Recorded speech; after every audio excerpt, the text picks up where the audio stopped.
tous, aujourd'hui on se retrouve pour encore un petit conseil et aujourd'hui on va combattre un truc qui nous embête tous. Je crois qu'on soit dans n'importe quel pays, qu'on soit en France, ici, en Europe, n'importe où, c'est une horreur. On va parler des mouches. Voilà, comme vous pouvez le voir, il y en a partout. Donc aujourd'hui on se retrouve pas avec Noné mais on se retrouve avec Robocop. Ok, on a Robocop 1 et Robocop 2. Donc voilà, en fait c'est juste pour vous expliquer comment je gère les mouches et comment je gère aussi ce qui peut découler des mouches au niveau du coup des dermites, etc. Voilà, du coup aujourd'hui je vais vous expliquer un petit peu ce que j'utilise, qu'est-ce que j'ai testé et qu'est-ce qui marche, parce que c'est bien de tester des choses mais il faut trouver des choses qui marchent. Donc moi ça fait 6 ans que je suis au Maroc et c'est vrai que pour moi c'est un fléau quoi, les mouches. C'est un grand problème. Tous les ans, Herman me fait des dermites à cause des mouches. Bon, la dermite estivale, hein, on se souvient de ce que c'est. C'est quand le cheval se gratte beaucoup, surtout au niveau du haut de la queue et au niveau de la crinière. Lui, il se met carrément le garrot en feu. Il se met tout l'encolure à 100, la crinière à 100. Enfin, c'est vraiment une horreur, quoi. Et c'est tous les ans la même chose. Et du coup, vu que Herman vit avec No Name commence à le déclencher un petit peu, beaucoup moins que Herman, mais voilà, on sait aussi que c'est contagieux, mais en même temps, c'est le seul cheval que je peux mettre avec No Name, puisque No Name est un étalon, Herman est un entier, et No Name ne s'entend pas avec tout le monde. Donc du coup, j'ai été obligée de faire le choix de les mettre ensemble. Mais bon, franchement, ça se passe quand même bien, à part cette histoire de dermite. Voilà. Donc, maintenant, j'ai envie de vous expliquer. Alors, déjà, j'ai utilisé beaucoup de répulsifs. Arrête de lui mordre la queue. J'ai utilisé beaucoup de répulsifs. J'ai utilisé tout ce qui est mouchine. J'ai utilisé aussi du vinaigre. J'ai essayé d'utiliser des choses naturelles. Mais malheureusement, il n'y a rien qui marche. Rien. Donc, à un moment, je me suis tournée vers les mouchines totales, que je vous mets tout de suite ici. Je me suis tournée vers elles. Et c'est vrai que, bon, déjà, ça pue vachement moins que les mouchines normales.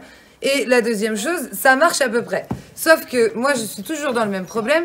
Je peux avoir aucun matériel ici, puisqu'il n'y a pas de sellerie au Maroc, à part Decathlon. Et on a très peu de choses sur le Decathlon.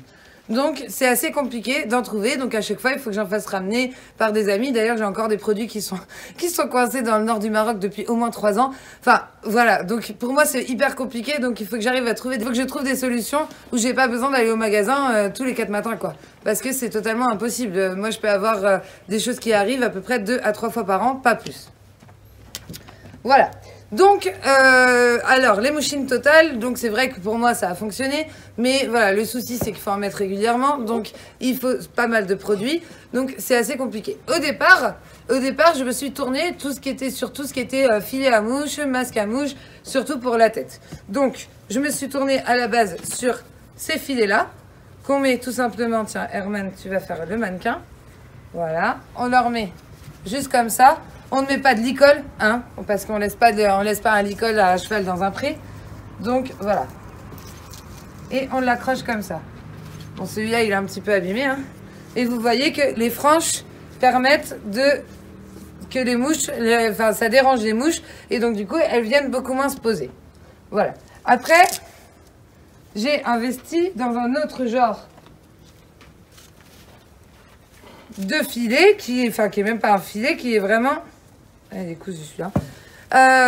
C'est un masque à mouche. Bon, il est un peu sale, hein, parce qu'ils n'arrêtent pas de l'enlever, ils n'arrêtent pas de me les perdre. C'est une horreur. Donc, et en plus, donc, comment il se fait? Il y a une fermeture en dessous. Bon, bah, la fermeture en dessous, c'est un peu de la merde. Hein.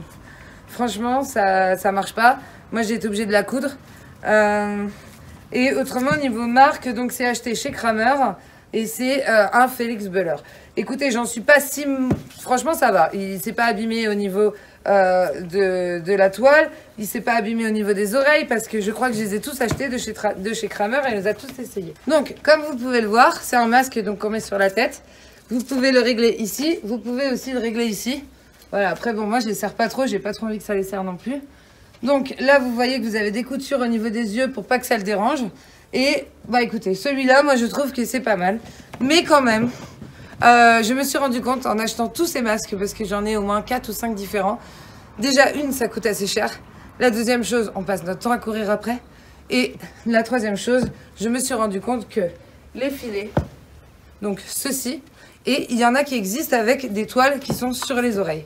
Et franchement, ben, ça vaut 6 € et c'est les meilleurs que j'ai pu trouver jusqu'à l'heure d'aujourd'hui.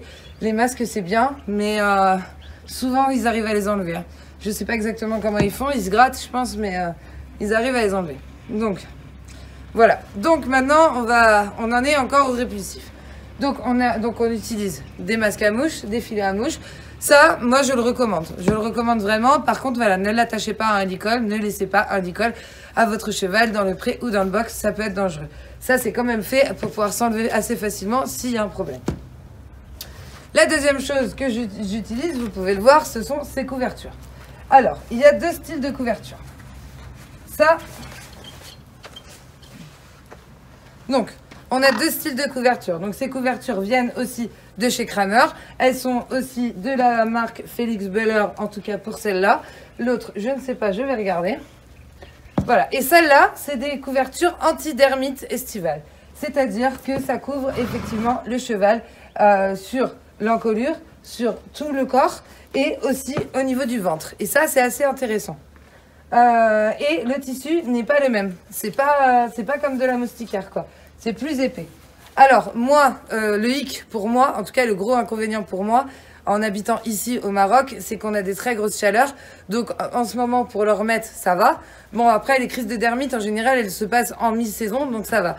Mais, par exemple, l'été, c'est impossible de le remettre. On a plus de 50 degrés, je vais pas leur mettre une couverture sur le dos. C'est impossible, quoi. Donc, voilà, j'utilise celle-là pour vraiment les dermiteux. Et j'utilise l'autre. J'utilise aussi ces couvertures-là. Donc, vous voyez, c'est plus une moustiquaire. Et par contre, c'est pareil que l'autre. Ça prend aussi au niveau du ventre. Vous avez 3 attaches de l'autre côté. Et vous avez toutes ces attaches-là. Du coup, ça permet de prendre aussi l'encolure et le reste du corps du cheval. Après, vous avez 2 endroits là pour passer les oreilles. Comme ça. Mais franchement, ça tient pas. Moi, celui-là, je l'attache pas non plus parce que j'ai pas envie de lui serrer le cou, quoi. Donc là, c'est déjà pas mal. Bon, alors après, ça le fatigue. Après, par contre, au niveau qualité, bah, vous voyez, hein, celle-là, elle a quoi? Elle a 3 mois. Et elle a déjà été recousue et elle a été quand même un petit peu abîmée. Mais bon, ça va, c'est pas non plus... Donc, voilà pour ce qui est des couvertures. Alors, les couvertures, qu'est-ce que j'en pense réellement? J'en pense que c'est un achat qui est quand même assez cher. Mais quand vous avez des chevaux qui ont tendance à être allergiques aux mouches ou qui sont dermiteux, je crois que c'est vraiment obligatoire d'acheter de ce genre de couverture. Depuis qu'ils ont les couvertures, ils vont beaucoup mieux. Et alors, je fais aussi autre chose. Je soigne les plaies, bien sûr, je continue de soigner les plaies tous les matins et tous les soirs. Avec donc une lotion aussi anti-dermite qui vient aussi de chez Kramer. Et la marque, c'est Showmaster. Et c'est Eczémolin Lotion. Écoutez, franchement, j'en suis hyper contente. C'est une lotion qui est en plus hyper agréable au toucher. Même vous allez voir sur vos mains, c'est génial. Ça sent super bon et ça marche très bien. Par contre, c'est vrai que bon, ça coûte assez cher quand même. Et quand on a plusieurs chevaux comme moi, ça va vite au niveau des dépenses. Donc vraiment, je pense que le plus important, en fait, c'est pas utiliser un seul produit. Je pense que c'est vraiment utiliser plusieurs choses en même temps qui va vous permettre d'éliminer ces fameuses mouches. Parce que du coup, on a les mouches normales et on a aussi les mouches plates comme chez vous dans le sud. On va passer à la dernière étape qui est le couteau pour enlever les œufs des pattes. Bah écoutez, moi du coup j'ai investi dans ça il y a pas longtemps là. C'est un peu ma dernière trouvaille. Bon, vous allez me dire, ça existe depuis la nuit des temps. Mais je répète, vu que je n'ai aucun magasin d'équitation ici, et ben voilà. Donc ça, du coup, ça permet de brosser les poils et permet d'enlever les œufs de mouche. Vous savez, les petits œufs jaunes. Et ben c'est excellent. Voilà, voilà. Bon, moi, j'espère que ce conseil vous a plu. Dites-moi en commentaire si vous avez une routine anti-mouche, si vous utilisez d'autres choses que moi, s'il y a d'autres choses qui peuvent fonctionner. Pourquoi pas à essayer. Je vous dis à demain pour la prochaine vidéo.